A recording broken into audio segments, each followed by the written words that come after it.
Vamos no texto de Gênesis, os irmãos podem abrir aí. Gênesis capítulo 13.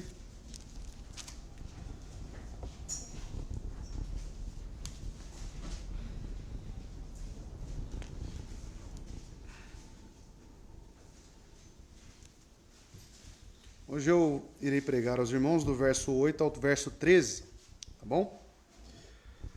Gênesis capítulo 13, verso 8 a 13. Veremos aqui a separação de Abrão e Ló, tá? E diz o seguinte texto: E Abrão disse a Ló: Que não haja contenda, eu te suplico, entre mim e ti, e entre os meus pastores e os teus pastores, pois somos irmãos. Não está a terra toda diante de ti? Suplico-te que te apartes de mim. Se tomares a esquerda, então irei para a direita. Se apartares para a direita, então irei para a esquerda. Verso 10. E Ló levantou os olhos e viu toda a planície do Jordão, que era bem regada, e em todo lugar, antes do Senhor ter destruído Sodoma e Gomorra, como o jardim do Senhor, como a terra do Egito, quando se entra em Zoar. Verso 11. Então Ló escolheu para si toda a planície do Jordão, e Ló viajou para o leste, e eles se apartaram um do outro. Abrão habitou na terra de Canaã, e Ló habitou nas cidades da planície, e armou sua tenda em direção a Sodoma. E verso 13 e último. Mas os homens de Sodoma eram extremamente perversos e pecadores diante do Senhor. Tá? Até aqui. Vamos orar?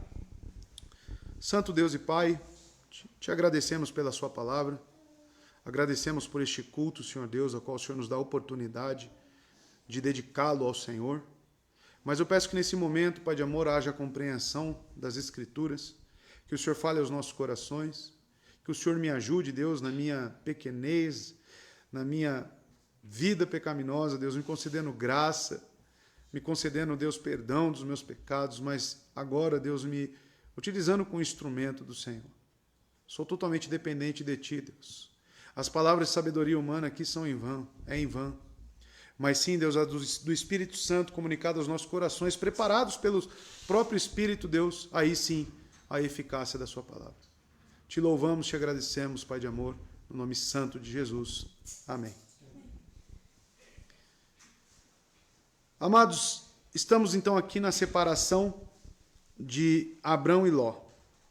Nós saímos, de uma chamada divina de Abrão, onde ele oferece um pacto a Abrão. Abraão era aquele último da descendência, dos filhos de Noé, e se culmina em Abrão. Abrão é este patriarca da onde surgirá toda a nação de Israel, a semente que foi prometida tanto em Gênesis 3,15, agora é reforçado neste pacto. Estão lembrados de Gênesis 3,15, a sentença sobre a serpente, que é o diabo, que da mulher viria uma semente, e esta semente pisaria na cabeça da serpente. Então, amados, nós vemos que Deus trabalhou reforçando estes pactos, e Abraão é um dos deles. Nós temos o pacto justamente no capítulo 12, aonde ele diz a partir do verso 2, E eu farei de ti uma grande nação, eu te abençoarei, e farei teu nome grande, e tu serás uma bênção. E eu abençoarei os que te abençoarem, e amaldiçoarei os que te abençoarem, e em ti todas as famílias da terra serão abençoadas. Como que nós hoje podemos ser abençoados em Abraão? Através da semente que veio dele. Jesus Cristo, um judeu, Jesus de Nazaré. Então, amados, glórias a Deus pelo pacto. Glórias a Deus pela preservação de um povo, de uma semente. E nós podemos contemplar isso agora no texto. Este capítulo, ao qual estamos aqui, o capítulo 13, ele trata justamente sobre o retorno de Abrão do Egito. Lembrando que o final do capítulo 12, nós vimos aquele desvaneio de Abrão, onde ele foi buscar recursos, no Egito, não consultando a Deus, se ausentando de Canaã, onde era a terra prometida para ele ficar e se estabelecer. Chegando lá, ele utiliza de algumas estratagemas, que é mentir sobre a sua esposa, Sarai, entrega a sua esposa, os egípcios são acometidos de pragas, ele retoma a sua esposa, ganha bens do faraó e retorna agora para Canaã. Justamente qual local? Betel. Entre Betel e Ai, aonde ele tinha feito o altar de Deus. Erigido um altar, lá no verso 4 do capítulo 13, o irmão pode perceber isso. Porém, Ló está acompanhando Abrão em tudo, correto? E Ló, ao mesmo tempo, está sendo abençoado juntamente com Abrão. Não só Abrão está enriquecendo, mas também Ló.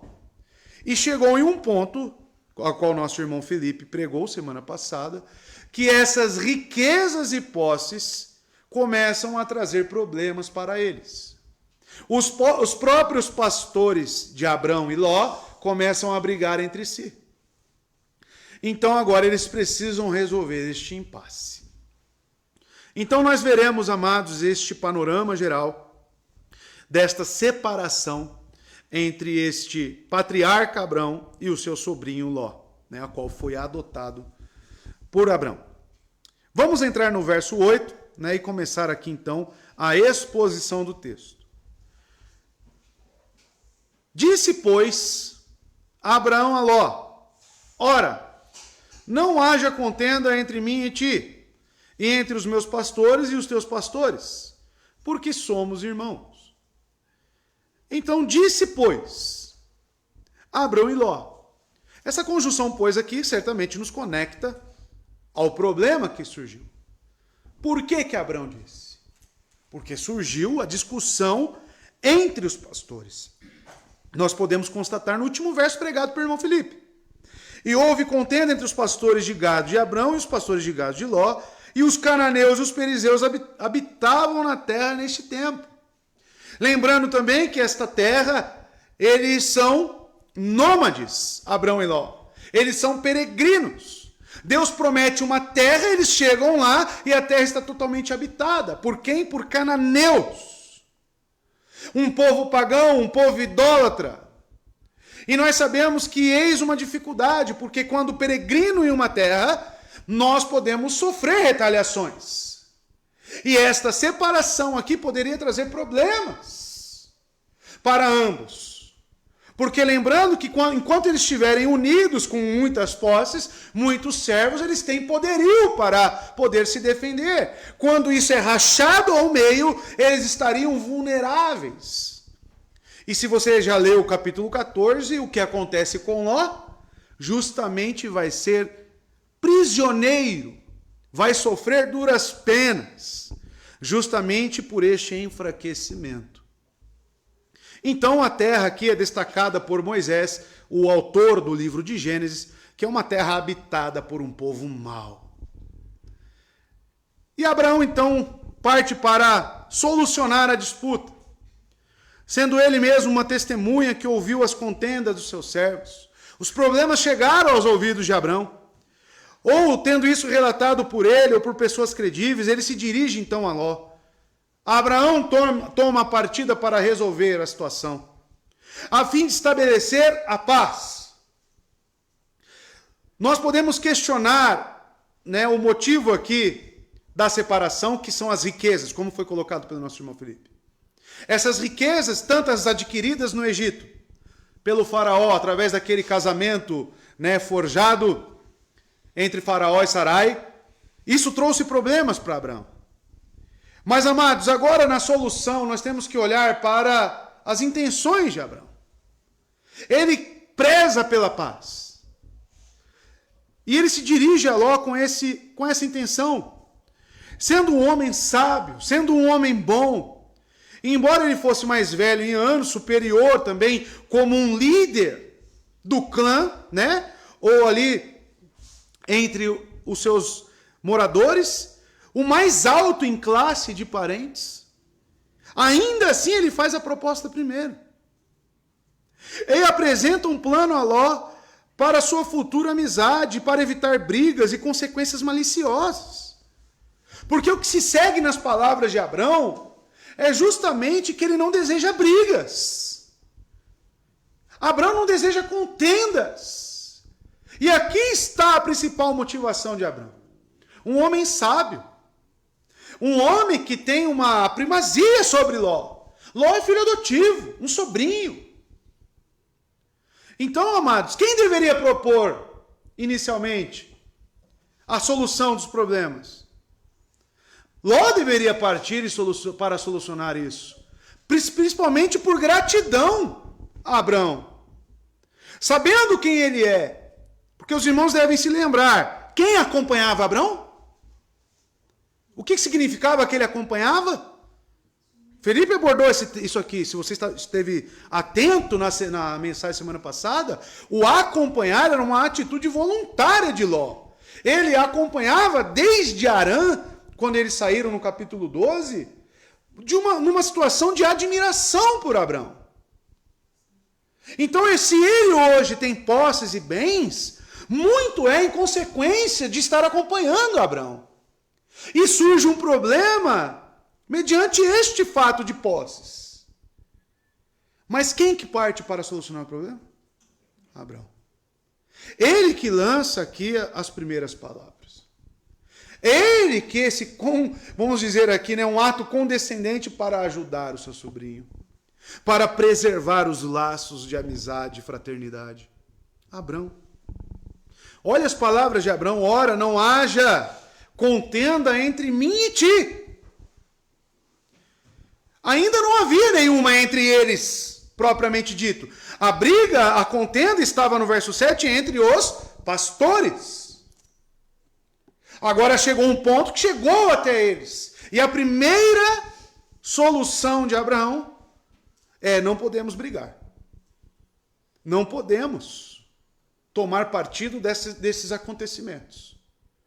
Porque tanto Abrão amava seu sobrinho Ló, quanto Ló amava Abrão. Amados, era muito provável que haveria dissensões se continuasse neste estado. Não podiam deixar de interessar-se por ela. Quando se trata de suas respectivas propriedades, o que pode ocasionar uma diferença entre eles. E este Abrão desejava prevenir. Portanto, ele fala de seu parente numa linguagem amorosa. Como nós veremos, nós somos irmãos. Certamente as posses que faziam parte das bênçãos prometidas a Abrão, como vimos no capítulo 12, verso 2, não podemos deixar de destacar que as posses e o dinheiro pode sim se tornar um problema, mesmo entre os homens santos. E este ponto foi destacado pelo nosso irmão Felipe. O perigo das riquezas deste mundo. O perigo de um homem colocar o seu coração nos seus bens e nas suas posses. Você pode trazer rompimento entre os seus parentes. E nós estamos vendo justamente isso. O ponto destas bênçãos, dessas posses, culmina agora em um desentendimento entre os pastores e partindo para uma solução inevitável. A solução desta briga foi muito feliz, porque é melhor preservar a paz para que ela não seja rompida.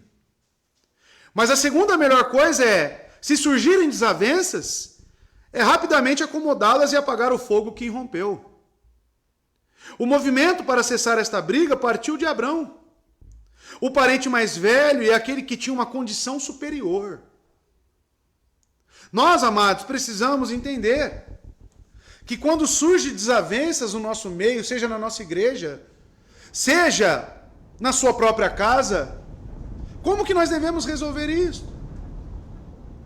Qual que é o caráter piedoso de um cristão? Nós, amados, não podemos ser essas pessoas que desejam a briga, que dá uma boiada para não sair de uma delas. Já ouviram esse ditado? Isso não é um caráter cristão. O caráter cristão é um caráter pacífico. É uma bem-aventurança os pacificadores. E esse pacifismo, amados, ele envolve principalmente a nossa paz para com Deus, mas também a nossa paz para com os nossos próximos. Abraão já nos dá uma aula de como deve ser a nossa conduta quando surge desavenças. Porém, na maioria das vezes, como que solucionamos o problema? Surge um incêndio, nós jogamos mais fogo. Nós achamos que fogo apaga fogo. Mas não, o caráter brando, o caráter amoroso, as palavras controláveis de Abrão partem para pacificar a situação. Seu apelo pela paz foi muito convincente. Primeiro, amado, ele diz que não haja contenda entre mim e ti. Que briguem os cananeus, fariseus sobre as ninharias, mas nós não. Não se esqueçam do final lá do verso 7. Os cananeus e os fariseus habitavam na terra. Não podemos se esquecer que Abraão invocou o nome de Deus nesse local, correto? Invocar o nome de Deus significa orar, significa pregar, significa uma vida de adoração. Certamente esses cananeus conheciam já Abraão e também Ló. E seria um péssimo testemunho ver esses dois brigando constantemente em contenda. Imaginem. Se eles deixam as coisas como estão, não, vamos levando, vamos empurrando com a barriga. Nós, amados, precisamos resolver nossos problemas. Nós, na igreja, precisamos solucionar as coisas que têm trazido contendas. Nós precisamos ter as palavras sábias, um controle sobre os nossos sentimentos e emoções para procurarmos soluções. Nós precisamos ter esse caráter piedoso de Abraão. E a pergunta que eu faço ao irmão, fazendo uma breve aplicação, é: como você tem solucionado essas questões na sua casa? No seu trabalho? No seu trabalho as pessoas vêm te cobrar sobre algo e você já se arma e já se vira contra as pessoas? Ou você busca ouvir o problema que é levantado e tentar solucioná-lo? Como que nós temos agido, irmãos? Abraão é claro, não haja contenda entre mim e ti. Principalmente entre crentes. Principalmente entre crentes. Provérbios capítulo 17, verso 1 diz: melhor é um pedaço de pão seco com paz e tranquilidade do que uma casa onde há banquetes e muitas brigas. O que mais vale para nós como cristãos? O que mais vale para nós aqui como igreja? Ser uma grande igreja cheia de contendas e brigas? Ou ser uma pequena igreja onde nós resolvemos nossos problemas? Na nossa casa, do que vale? Os banquetes, as posses, os bens, mas em detrimento e a custo de muitas brigas e da sua paz? Ou você comer um pão seco, mas com tranquilidade e paz? Do que vale? Do que vale? As pessoas sacrificam sua paz. As pessoas sacrificam suas famílias. As pessoas sacrificam tudo. E vão atrás de brigas, problemas. As pessoas não estão tendo hoje em dia, amados, paz nem consigo mesmas. Elas ficam dentro de si brigando. Porque precisam do espírito pacificador. Porque precisam do mesmo espírito que habitava em Abraão. E ele continua, não só entre nós. Ele diz, e entre os meus pastores e os teus pastores. Porque eu não posso ter esse pensamento exclusivista. Não, nós aqui precisamos estar bem. Mas eles lá, não, eles podem continuar. Não, Abraão, o caráter pacífico de Abraão, ele inclusive preza pela paz dos servos. Ele não preza apenas pela sua paz, ele preza pela paz dos outros.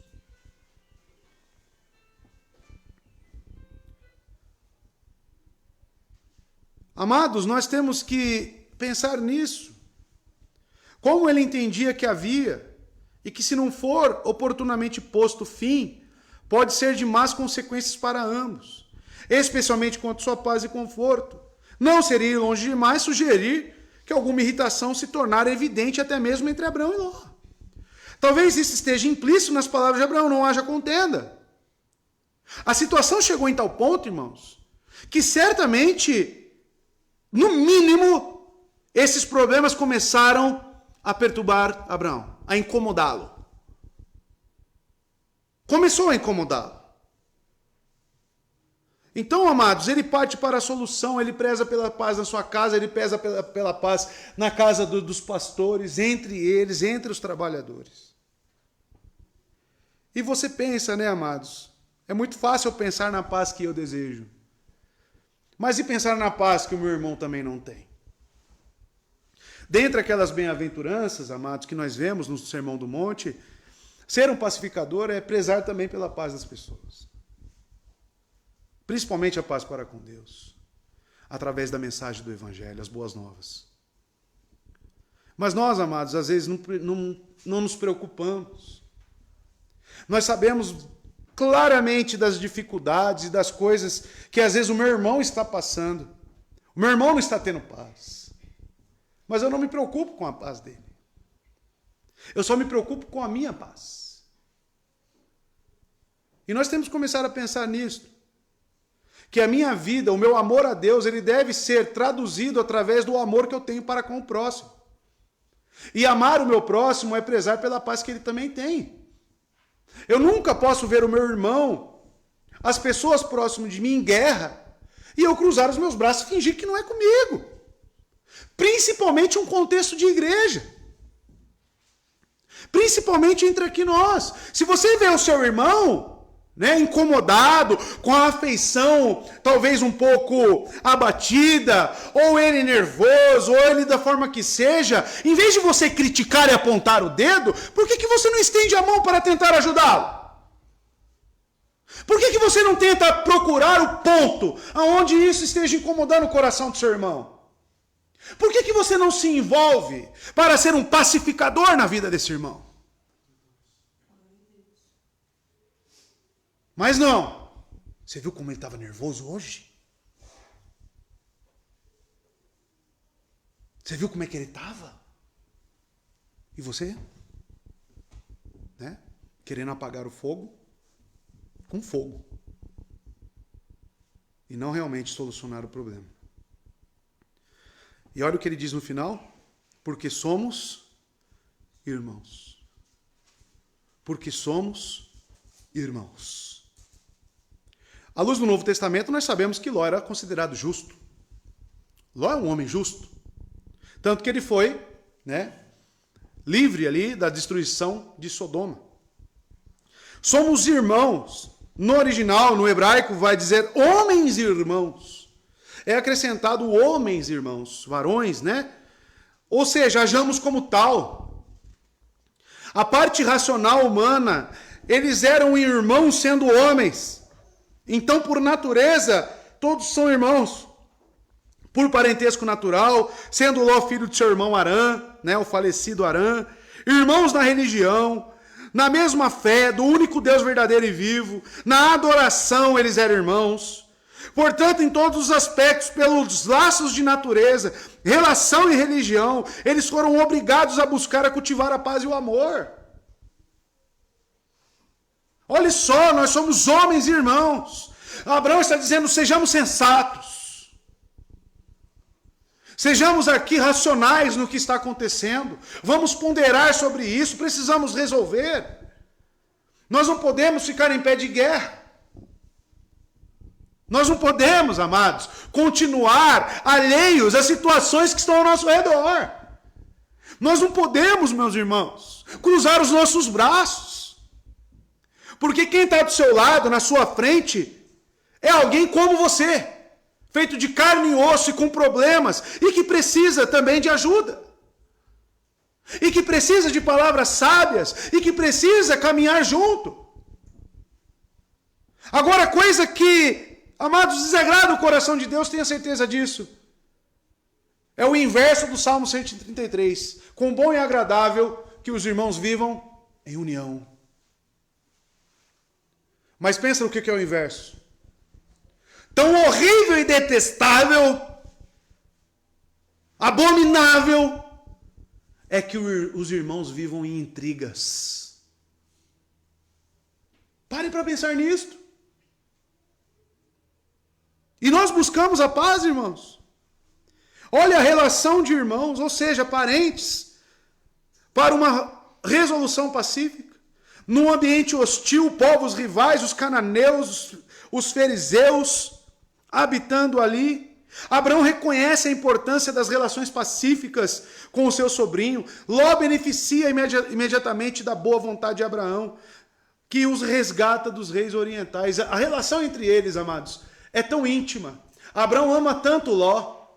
Não é esta separação aqui que diz que eles não estão mais gostando um do outro. Pelo contrário, irmãos. Tanto que no capítulo 14, se os irmãos lerem o verso 14, olha só que é colocada a palavra irmão também. E quando Abrão ouviu que seu irmão, no caso aqui é Ló, foi levado cativo, ele armou os seus servos treinados, nascidos na sua própria casa, 318, e os perseguiu até Dan. No verso 16, ele trouxe de volta todos os bens, e também trouxe novamente seu irmão Ló, e os seus bens, e também as mulheres e o povo. Abrão faz um resgate de tudo que era de Ló. Ele se preocupa com tudo, ele resgata tudo de Ló. E por que ele fez isso? Ele simplesmente poderia cruzar os braços. O problema é de Ló. Ele não foi embora. Ele não escolheu ir para lá, agora é ele que se vire. Pois essa conduta não é uma conduta cristã. Essa conduta de cruzar os braços e não oferecer ajuda não é uma conduta cristã. A conduta cristã é que nós vemos em Abraão. Que mesmo o seu sobrinho, já apartado dele, ele está junto dele para o que der e vier. E eu devo pensar sobre a minha vida. Até que ponto as pessoas podem contar comigo? Até que ponto? Eu estou falando de relacionamento entre pessoas. Como estamos vendo no texto. Até que ponto as pessoas podem depender de você? Até que ponto você se armaria junto com os seus servos, você sairia da sua casa com o risco de não voltar para resgatar uma pessoa que é seu irmão? E o sangue que nos une não é o sangue dos nossos pais, mas é o sangue de Cristo. A fraternidade cristã. Amados, a coisa mais incoerente e absurda que existe é guerras e contendas dentro de igrejas. É a coisa mais absurda. Mas existe muito, pastor. E existe por quê? Guerras e contendas, se o irmão ler lá em Gálatas, capítulo 5, a partir do verso 20, dissensões, porfias, são obras do Espírito? Da carne. Tiago vai dizer, de onde vêm as guerras de vocês? De onde que vêm essas brigas? Da cobiça de vocês. Abrão aqui, certamente está, como veremos, abrindo mão, cedendo, para que haja paz. Verso 9. Olha o que ele diz a Ló. Porventura não está toda a terra diante de ti?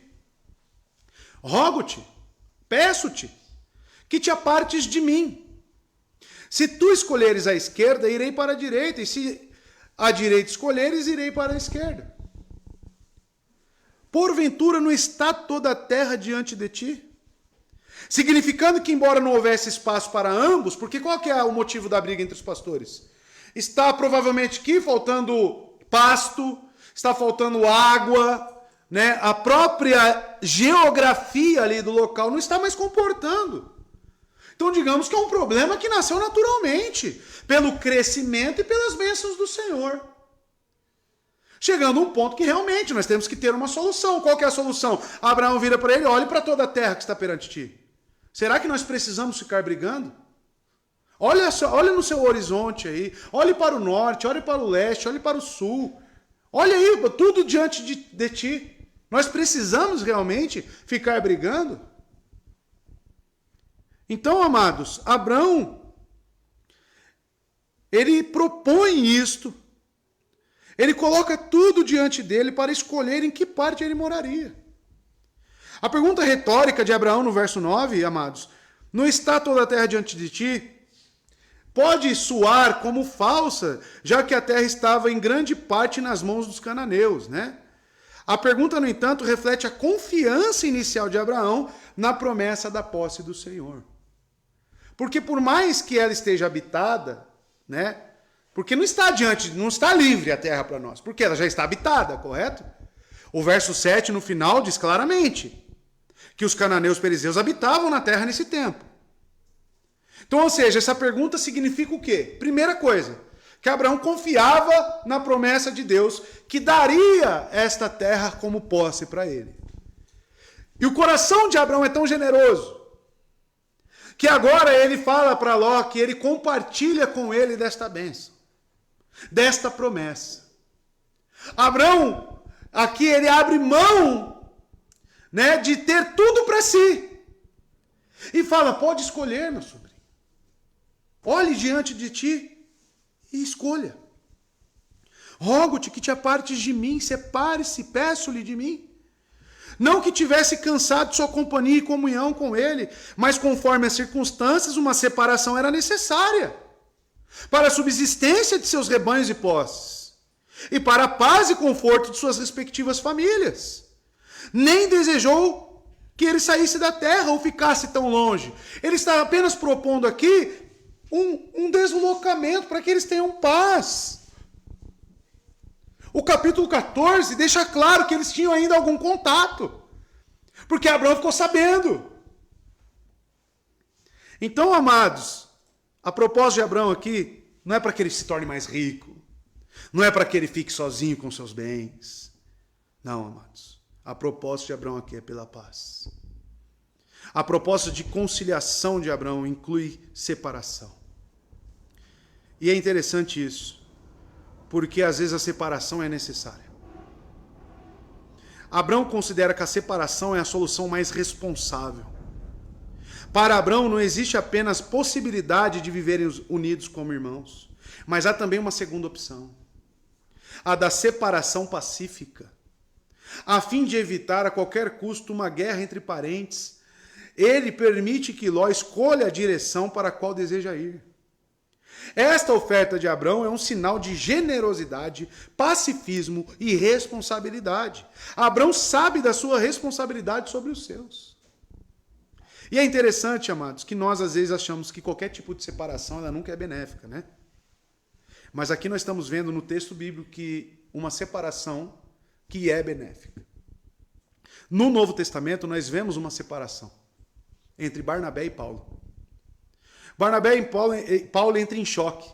Barnabé insistia, lá em Atos capítulo 15, verso 37 a 40, insistia em levar João Marcos, que em uma certa oportunidade ele abandonou Paulo.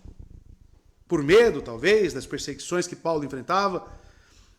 Mas Paulo não acha que isso foi certo. E não queria ser acompanhado por um homem que tinha abandonado em outra ocasião. Então surgiu uma desavença entre eles, como estamos vendo uma desavença aqui entre Abraão e Ló.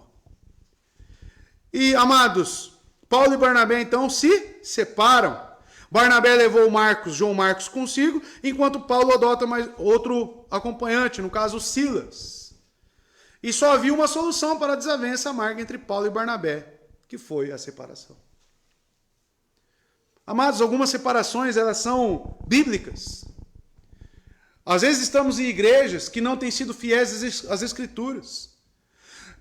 E essa fidelidade às Escrituras está trazendo descontentamentos para os nossos corações.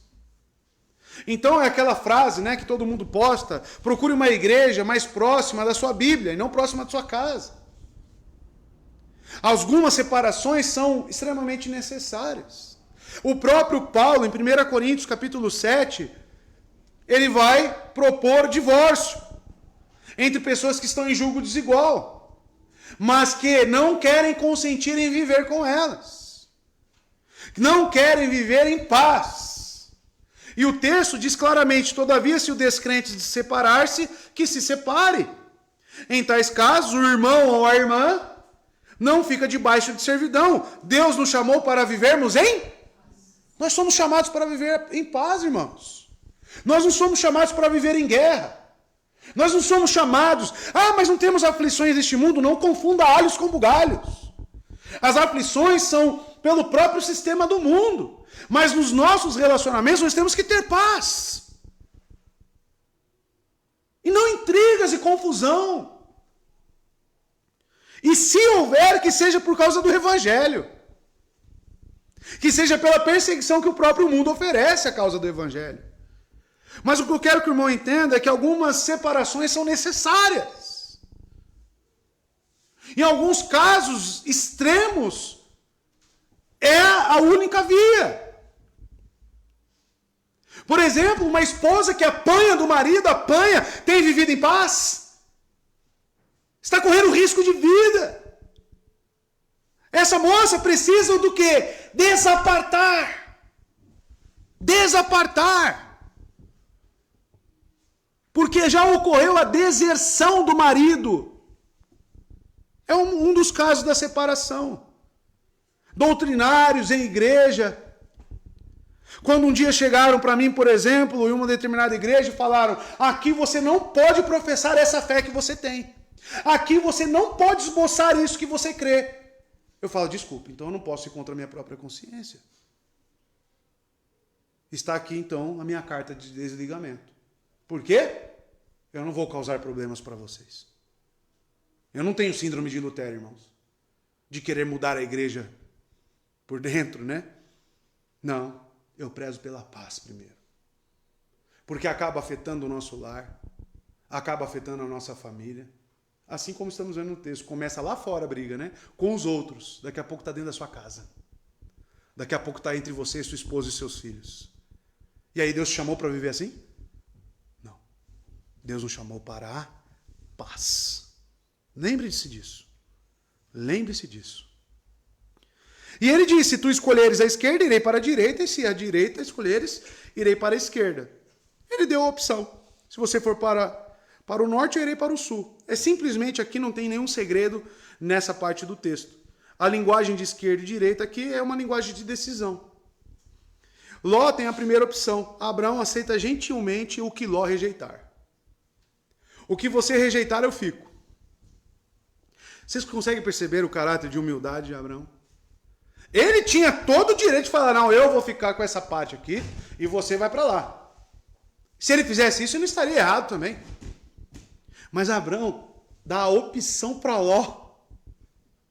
O que você decidir, eu fico com o que você rejeitar. Na proposta apresentada a Ló, Abraão lança mão de toda a terra. Deus tinha lhe prometido a terra e não parece que qualquer promessa semelhante tinha sido feita a Ló. Quem recebeu a promessa de Deus que receberia a terra prometida? Foi Abraão. Ló acompanhava Abraão. Mas quem se dirige a Abraão é Deus diretamente. É um pacto feito com Abraão, tanto que o nome do pacto é pacto abraâmico. Né? Não é pacto loético, sei lá, né? Como seria se fosse com Ló. Enfim. Mas, amados, ainda assim ele permite que Ló compartilhe dessa promessa.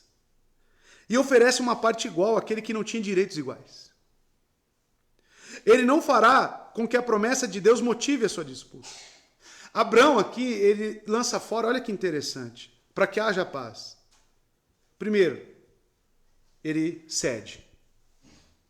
Quando nós não conseguimos resolver os conflitos, geralmente é porque uma das partes não cede. Não cede. Não, eu não estou errado, né? Não, é você que está errado. Aí fica aquela síndrome de Adão e Eva, né? Foi você, e não resolve nunca. Se uma parte não ceder, nunca terá paz.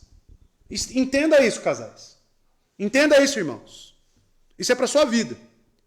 Se uma parte não ceder, não terá paz. Segundo ponto. Se você agir com base em meritocracia, para que haja paz, você está incorrendo num grande erro. Abraão aqui abre mão de meritocracia. A promessa é minha. Deus falou comigo. A terra é minha. Eu fico com a melhor parte. O que Abraão fez? O contrário. Olhe e escolha. O que você escolher, eu vou para o outro lado. Eu pego a parte que você rejeita. Para fazer isso, irmão, tem que ter um caráter reto e transformado pelo Espírito Santo de Deus. Nós, quando entramos em algum conflito, falamos, não, mas eu fiz isso, eu fiz aquilo outro, mas eu fiz isso. Você não fez aquilo, você não fez aquilo outro. Tudo é regado por merecimento, méritos, senso de autojustiça, de defesa. Porque quando aponta o erro, você fala, mas e você que faz isso também? Que tipo de cristão nós temos sido, irmãos? Que tipo de caráter reto é este? Que tipo de espírito tem habitado em nós? Olhe para o texto. Veja o que Abraão está fazendo. Verso 10. Então Ló levantou os olhos e viu toda a planície do Jordão, que era toda bem regada, antes de haver o Senhor destruído Sodoma e Gomorra. E era como o jardim do Senhor, como a terra do Egito, até chegar a Zoar. Então veja, irmãos. Ló levantou os olhos. O narrador nada diz sobre nenhuma ponderação de Ló. Ló nem devolve a pergunta para Abrão. Fala, não, Senhor. Né? Poderia até chamá-lo de pai. Não teria, não, meu pai. Escolhe o Senhor. Né? Não, o Senhor tem o direito, o Senhor é o líder. Deveria vir dele. Ele nem devolve. Ele levanta os olhos e contempla. O fato de Ló erguer seus olhos conclui-se sua decisão. O ouvinte vê que Ló vê e o entende. E rapidamente, sem objeções a Abraão, que lhe deu, e ele aproveitou, nem mesmo mostrou qualquer inquietação ou relutância em se separar de Abraão. Embora um parente tão próximo e um homem tão sábio e bom, e por cujos meios ele obteve suas riquezas, mas sem se preocupar com isso, ele imediatamente vasculhou em sua mente onde fazer sua escolha. Ele considerou dentro de si qual era a melhor parte do país e mais conveniente para os seus rebanhos e para as suas manadas, e onde ele provavelmente aumentaria sua riqueza, pois essa frase diz respeito principalmente aos olhos do entendimento.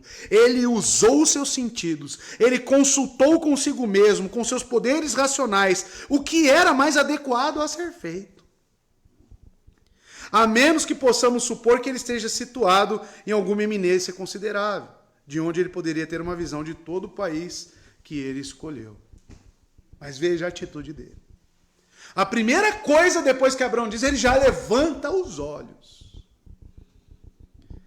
E, amados, é nesta atitude, é nisto que reside a raiz de todos os problemas. A concupiscência dos seus olhos. A concupiscência dos nossos olhos. É aí, amados, que vai surgir realmente os problemas, os méritos, o senso de autojustiça. É o ditado famoso, né? Já ouviu esse ditado? Tem lombriga no zóio. Já ouviram isso? Você é essa pessoa? E ele viu. A palavra viu aqui é contemplou. A palavra contemplou é uma palavra usada como desejou. Então, amados, veja, ele contemplou toda a planície do Jordão, que era bem regada em todos os lugares. Viu toda a planície que era bem regada. Ele não viu a planície que estava mais ou menos. Ele não olhou o lugar que estava ali, né? Ah, vou deixar aquela que está melhor para ele, e vou ficar com essa que está mais ou menos, mas dá para me virar. Não, ele olha para o melhor lugar. E amados, cheia de ricas pastagens, que recebeu o nome do Rio Jordão, que por várias curvas o atravessava. E naquela época da colheita transbordava suas margens e muito contribuía para a riqueza do solo. Ou seja, talvez a briga então que ocasionou por justamente falta de água, falta de pasto, agora Ló fala, é aqui mesmo. E Ló escolheu para si a Campina, aquele vale que era como o próprio Jardim do Éden, que vai ser acrescentado aqui. Agora lhe fornecia uma perspectiva mais agradável. Aos seus olhos era bela em sua posição. E, portanto, ele não duvidou que ela lhe propiciaria um assentamento confortável. E em quem o solo tão frutífero ele certamente iria prosperar. Amados, aqui o que acontece, amados, é justamente ele olhar, desejar e tomar a sua decisão com base na cobiça. Vamos lembrar quem fez isso?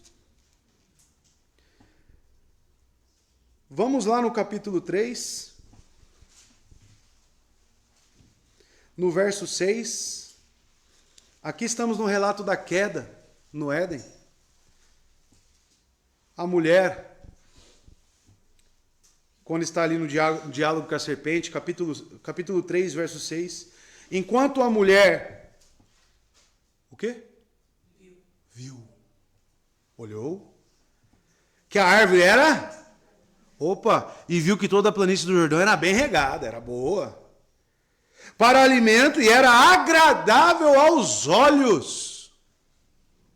E uma árvore a ser desejada para fazer alguém sábio. Ela tomou do seu fruto e comeu, e deu também ao seu marido, e ele comeu com ela.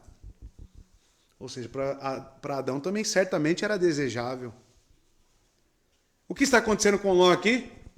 Novamente, o primeiro passo é olhar, desejar, cobiçar, e assim no coração nasce o desejo, até que você consuma o ato, e ali está feito, consumado o pecado. O texto complementa, e Moisés faz isso de propósito, antes de haver o Senhor destruído Sodoma e Gomorra. Porque a região a qual ele contempla, deseja e se desloca, está situada nas regiões de Sodoma e Gomorra. E nós sabemos, mais para frente, nos capítulos 18 e 19, que o Senhor fez descer do céu fogo, enxofre, e dizimou aquele lugar. Esse lugar, então, passa de um lugar regado, de um lugar verdejante, para um lugar como se fosse um lago de enxofre. Você imagina como que ficou Sodoma e Gomorra? Toda aquela região depois que Deus fulminou dos céus. E temos algumas lições quanto a isso que vamos aplicar aqui mais para frente. Ló escolhe então com base na cobiça, irmãos. Ora, as próximas notícias que temos dele são de que quem estão lá estão em guerra. Se nós lermos os primeiros versículos do capítulo 14, nós vemos que está em guerra aquele lugar. O povo é perverso, como nós veremos aqui nos próximos versos. E ele vai para lá e ele não vai ter paz. Ele vai viver entre arbustos. Ele vai viver fugindo. Ele e os seus cativos. Enquanto viveu entre eles, irritou a sua alma justa com a convivência com eles, e nunca teve um dia bom com eles, até que, por fim, Deus incendiou a cidade, fulminou aquele local e forçou ele a subir a montanha em prol da segurança daquele que escolheu a planície para se ter riquezas e prazer.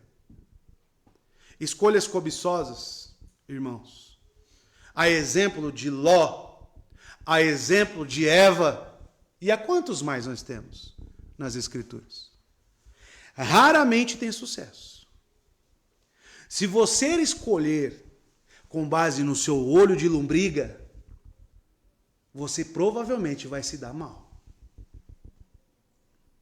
Aqueles que ao escolher relacionamentos, vocações, residências ou assentamentos que são guiados e governados pelas concupiscências da carne, pelo desejo dos olhos, pela soberba da vida, e não consulta os interesses de suas almas, nem a sua religião, não podem esperar ter presença de Deus entre si, nem a sua bênção sobre si. Mas são normalmente desapontados até mesmo naquilo que mais desejam. Assim deixam de ter satisfação naquilo que prometeram a si mesmos, e este princípio deve nos governar em todas as nossas escolhas. Eu não posso escolher através da concupiscência da minha carne. Eu não posso fazer decisões com base na lombriga nos olhos. Eu tenho que fazer escolhas de acordo com as diretrizes da minha alma. As diretrizes de um reino de Deus. Porque nós veremos aqui, amados, no último verso, e isso pelos teólogos provavelmente era de conhecimento de Ló, tá? O que diz no último verso, no verso 13, que será pregado? Ora, os homens de Sodoma eram maus e grandes pecadores contra o Senhor. Essa era a melhor escolha para Ló? O trabalho que você tanto deseja é o melhor trabalho para a sua alma? O que deve governar a sua decisão? E isso eu já venho falando aqui em diversas pregações, irmãos. Seja a pessoa que quer filho, seja o camarada que quer ser pastor. Tem cara que quer ser pastor, irmãos, por cobiça, por desejo, por concupiscência. A pessoa quer ter filhos por concupiscência. A pessoa quer isso ou aquilo outro por desejo da carne e não para um bem espiritual da sua alma. Por que aquele trabalho? Sendo que eu posso fazer outro e ter paz para com Deus e cumprir com aquilo que Ele me determina. Se a sua vida está em desequilíbrio, você tem que buscar o porquê disto. Se você tem passado pela condição que você está passando, certamente é porque o seu olho foi maior do que a sua barriga. Nada por acaso. As prisões que Ló vai passar, os apuros que Ló vai passar, não foi por acaso. Foi em consequência do olhão dele. Será que você não é Ló? Será que eu não sou Ló? Pense, irmão. Você na situação aqui, o que você faria? Permita que o texto leia o seu coração. Você na condição de Ló, o que você faria? Devolveria a questão para Abraão? Não, escolha o Senhor tenha. Ou já levantaria o zoião? Não, eu quero aquele ali, ó. Você faz isso no dia a dia. Você faz isso no dia a dia. O que te governa não são os seus olhos? E Cristo fala nos evangelhos, se os seus olhos forem luz, todo o seu corpo será luz. Tem sido luz? O que é ter um olho de luz? É tomar as decisões não com base na concupiscência, mas sim naquilo que ilumina os nossos pés. O que ilumina os nossos passos? A palavra de Deus. Como que meus olhos se tornam luz? Se realmente eu olhar com o parâmetro das Escrituras. Você tem feito isso? E ele diz que a terra era como o jardim do Senhor. Olha como era bela isso aqui. E nós já vimos como é que era a beleza, né? Lembra lá quando foi exposto o jardim do Éden? As pedras preciosas, como era belo aquele lugar. O local que Ló cresce o zóio, né? É como o jardim do Senhor. Como a terra do Egito, que é acrescentado no final. Excelente, cheio de plantas, árvores. Deveria ser um lugar muito bonito mesmo. Deveria ser um lugar todo verde, irmãos. Bonito, lindo. Mas como as coisas nos enganam, né? Nem tudo que reluz é ouro, irmão. Nem tudo que brilha e é belo, talvez seja o melhor para você. Talvez escolher o deserto, às vezes, é mais viável. Mas, o nosso olho, né? Como a terra do Egito. E o Egito foi o quê? É justamente o problema que eles acabaram de sair. Quando a terra foi acometida de grande fome em Canaã, Abraão vai para onde? Abraão também foi olhudo. Abraão também não consultou a Deus e foi no Egito, atrás de recursos. E com um pretexto lá, mentira. Qual a chance de eu e você sermos da mesma maneira? Nós precisamos nos arrepender disso, irmãos. Se nós queremos ter vidas em paz com Deus, se nós queremos viver como uma igreja relevante, se nós queremos ter vidas cristãs, nós temos que nos arrepender disto e viver com base no Espírito Santo de Deus. Verso 11. E Ló escolheu para si toda a planície do Jordão e partiu para o oriente, assim se apartaram um do outro. Então ele tomou sua decisão. Mas a decisão pautada na cobiça. Por causa da sua boa pastagem, da abundância de água, e a falta de ambos, que ocasionou nos problemas que eles estavam tentando resolver, que era a inconveniência. Então o conflito entre os servos termina. E movido pelos olhos, movido pelos seus interesses, não levou em consideração os perigos daquele lugar, não calculou a sua torre, os pecados que o cercariam. Assim agem os tolos que caminham sobre o seu próprio entendimento. Olha só o exterior, né? É o que eu sempre falo para os jovens que querem casar. Só vê se a moça é bonita. Se é bonita é o primeiro critério, né? Aí fica lá vislumbrando. Oh. Mas e por dentro?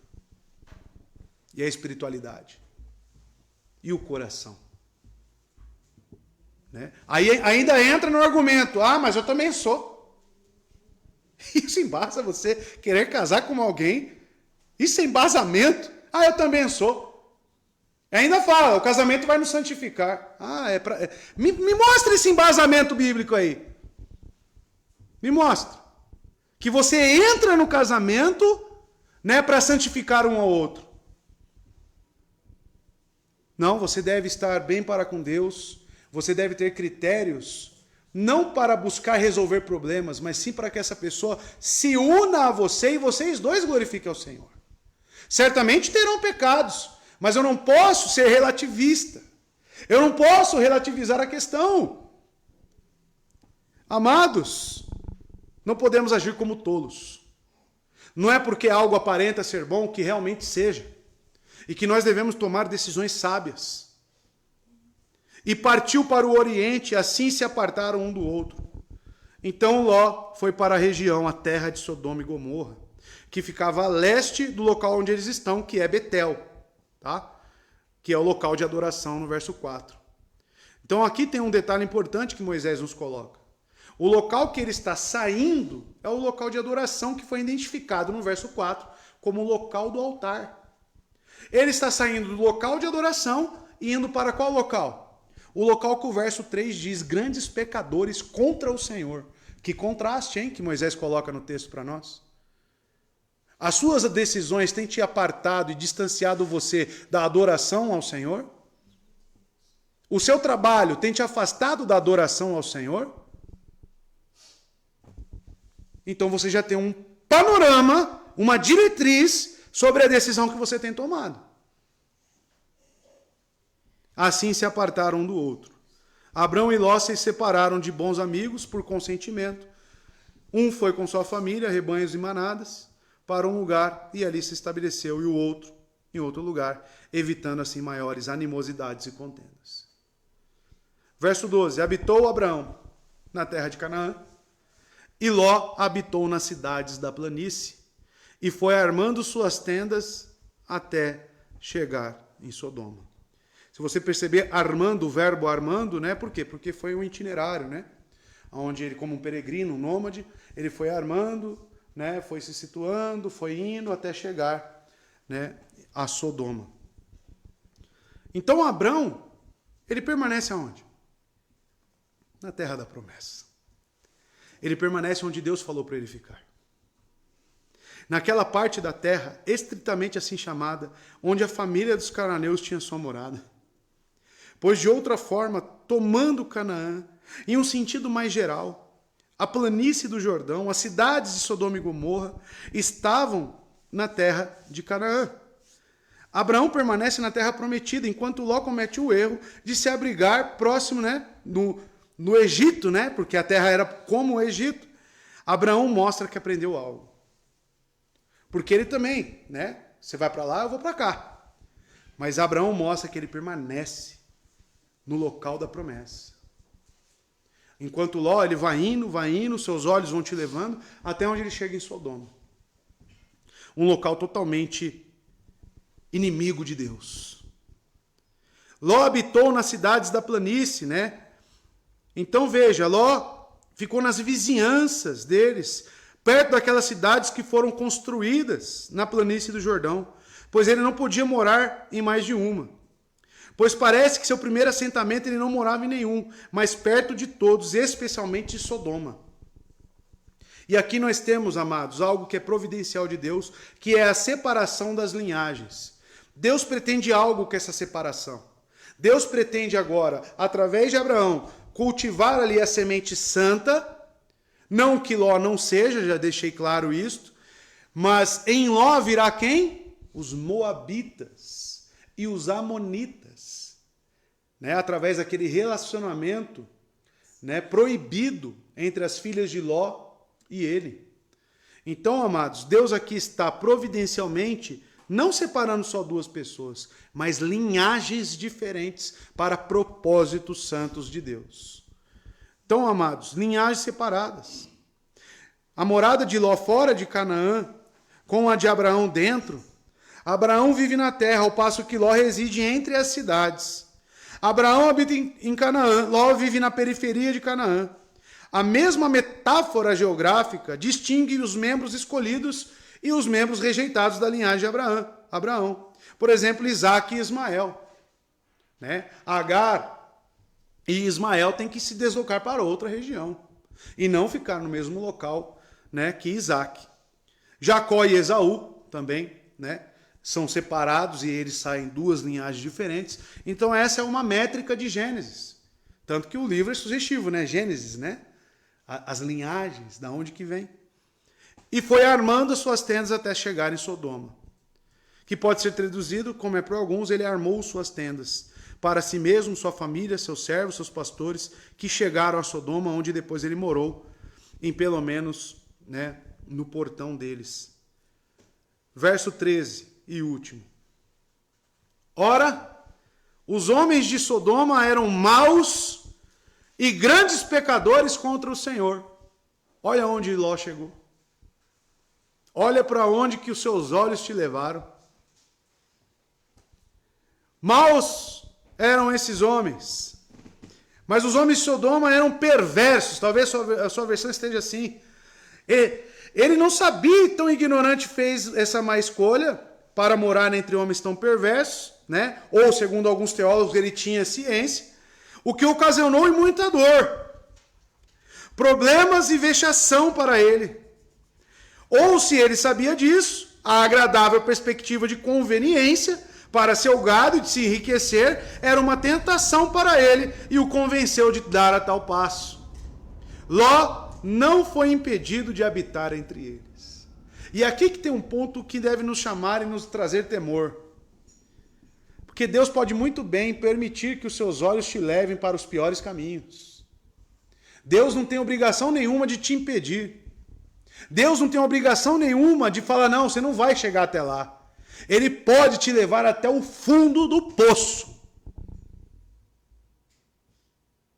Você não tem temor quanto a isso, irmão? Você não tem temor para poder, no mínimo, pensar aonde que os seus passos, conforme o seu próprio entendimento, tem te levado? Você não tem temor? Será que você não consegue analisar?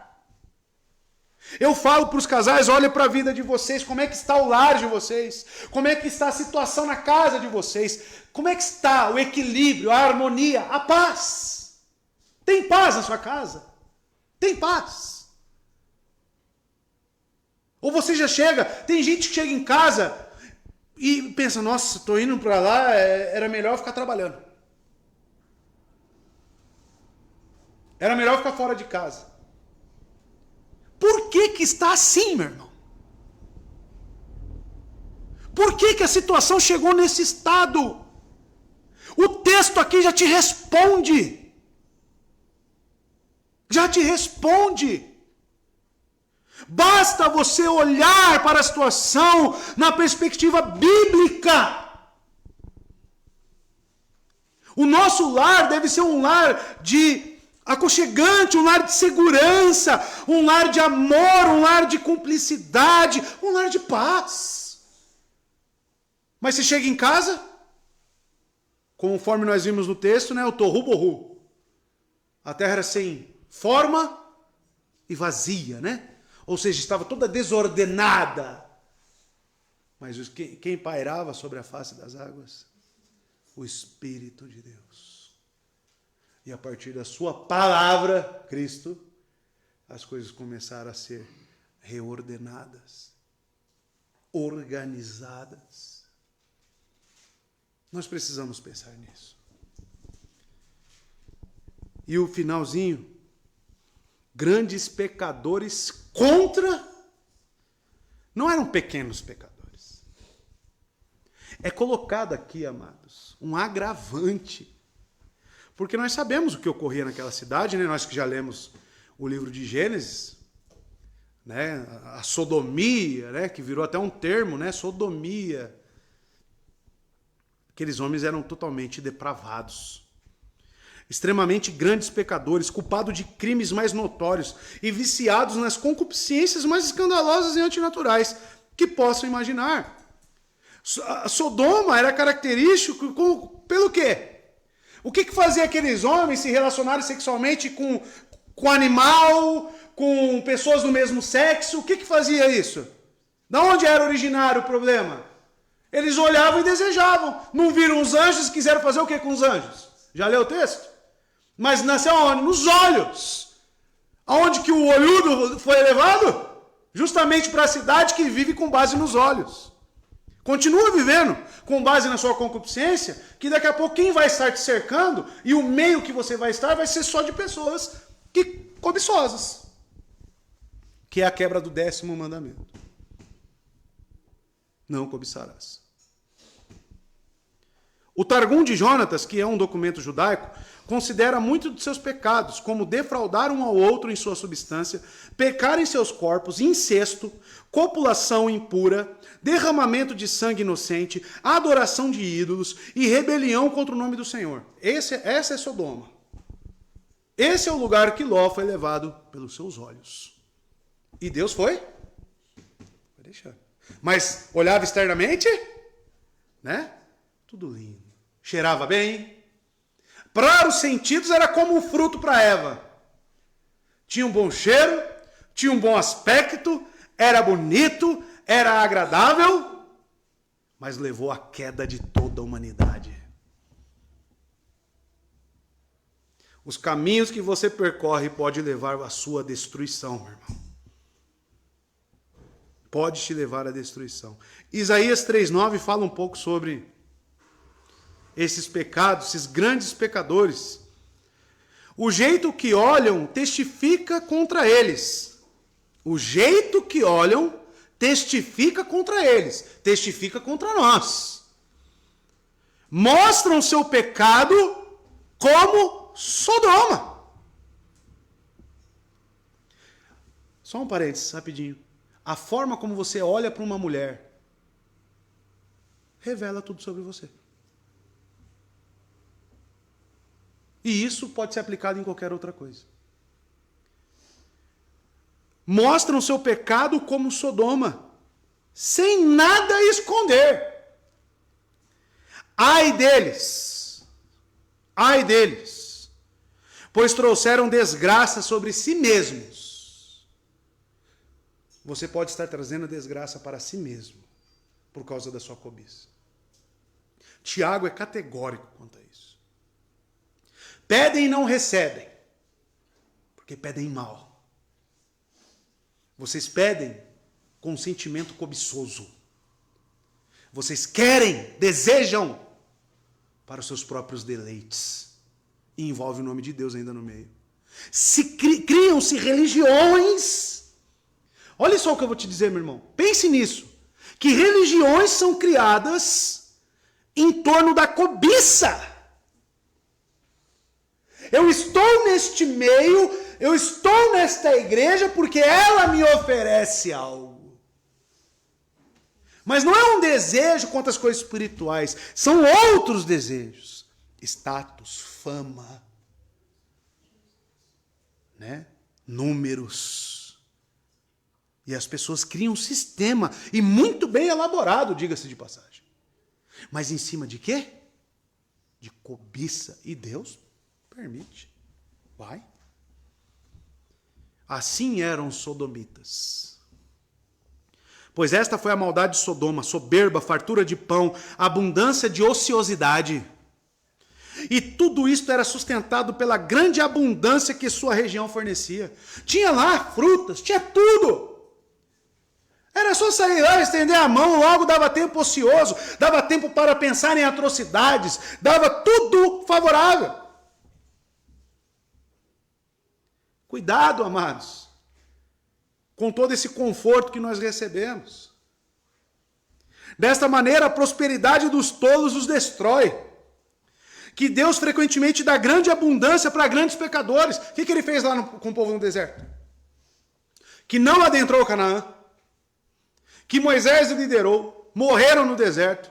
Deus deu tudo. Roupa que não desgastava. Solados também que não desgastavam. Eles cresciam, não precisavam trocar de roupa.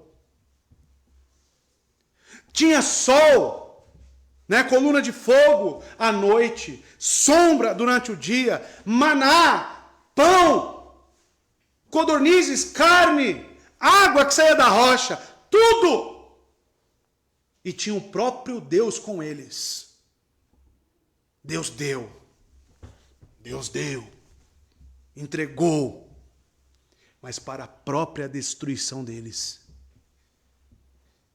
As pessoas pedem, querem uma igreja bíblica, né? Fui lá para o Tabuão, vieram aqui me pedir, nossa, nós queremos, estamos orando há não sei quantos anos por uma igreja bíblica lá no bairro, o senhor pode nos ajudar? Sim, eu vou lá ajudar.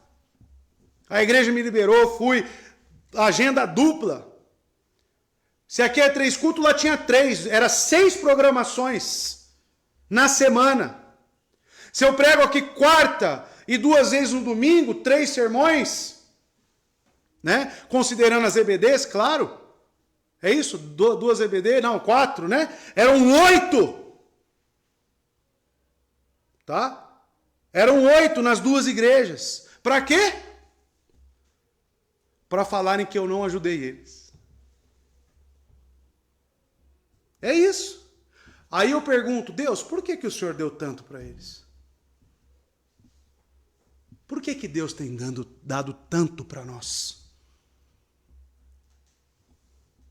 Pecados abundantes são presságios seguros de julgamentos próximos. Agora, a vinda de Ló para viver entre os sodomitas pode ser considerada, primeiro, como uma grande misericórdia para eles e um provável meio de levá-los ao arrependimento, porque Ló é um homem justo, apesar de tudo. É um homem que aprendeu a religião de Abrão, conheceu o Deus de Abrão. Então, ele estar em Sodoma, né, pode ser um meio ali para pregar e anunciar, invocar o nome de Deus. Pois agora existiam entre si um profeta e um pregador da justiça. E se lhe tivessem dado ouvidos, poderiam ter sido transformados e a destruição poderia ter sido evitada. Quando Abraão chega a Deus e fala, mas se tiver lá 50 justos?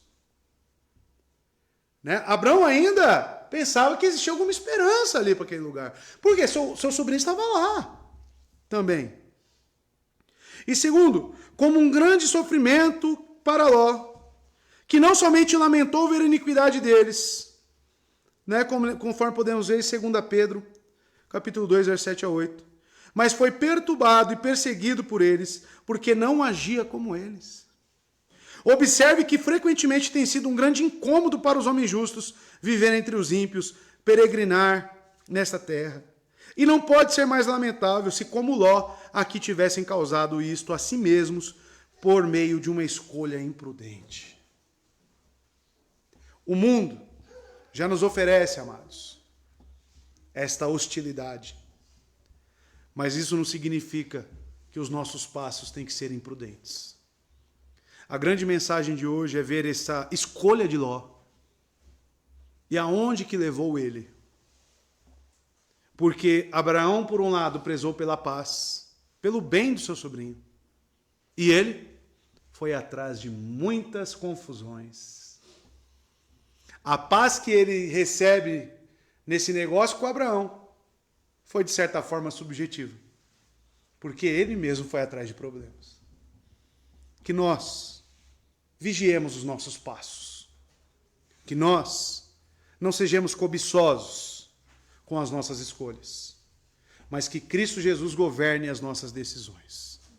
Que tenhamos o caráter pacífico de Abraão, que as nossas vidas sejam vidas que busquem a paz, não só nossa, mas também a dos nossos próximos.